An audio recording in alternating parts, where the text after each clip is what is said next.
7,000 on the S&P by the end of the year was realistic. Do you still think that we could get another 5%? That's what it looks like. It's 5% between now and then. Do we have that in us? Scott, I mean, 5% is just an average fourth quarter from 1950 to 2024. But we have the Fed easing after an extended pause. So that's 1998 and 2024. So I think that 5% might be the base case. I bet you it's going to end up being more like 7 or 8% or even possibly 10%. So I think 7,000 is the low end of what we can end the year at. Wow. And how much do earnings have to do with that?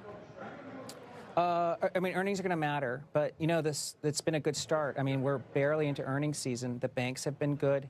82% of companies are beating. There's a lot more visibility of demand and then less concerns about tariffs because we're kind of working our way through it. So companies have a better sort of visibility over the next 12 months. I think the outlooks are going to be good, and I think that's going to help stocks. And, you know, I think there's a lot of room for multiples to still expand. So I don't think this market's that demanding. I think it's interesting that you suggest that you'd be a buyer of regional banks and small caps.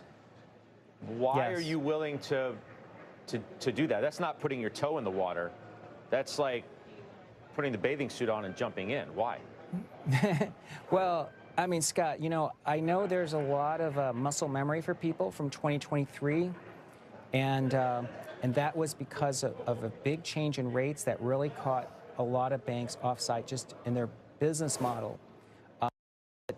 That doesn't mean that this crisis, which is really underwriting being done properly, should have the same issue. So I think that there has been a throw the baby with the bathwater out on the regional banks and the small caps. So yes, I think despite the fact that the Russell had a rough week, I think they're really going to be one of the beneficiaries. I mean, even on earnings basis, small cap earnings are going to grow 48% in the third quarter. That's like 4 times, 5 times bigger than the S&P. So I think there's still a lot of growth left there. What's the message in crypto right now, Tom? Bitcoin is down today. It's 107,000 right now. What's going on there?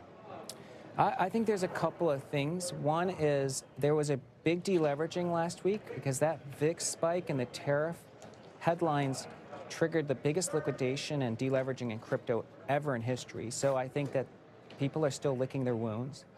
And I think that there's also a bit of gold envy because, as you know, gold has been a huge performer this year. In fact, you know, there's people waiting in line to buy gold. So I think that there is a bit of like, I'd rather own gold than crypto. So I think this is not the top of the crypto cycle, but I think levered longs in crypto are near record lows. So I think it's kind of like we're at the basement and working our way back up. Okay. We'll see if we get there and if we're walking or taking an elevator. Tom, thanks. Enjoy the weekend, Tom Lee. Thank you.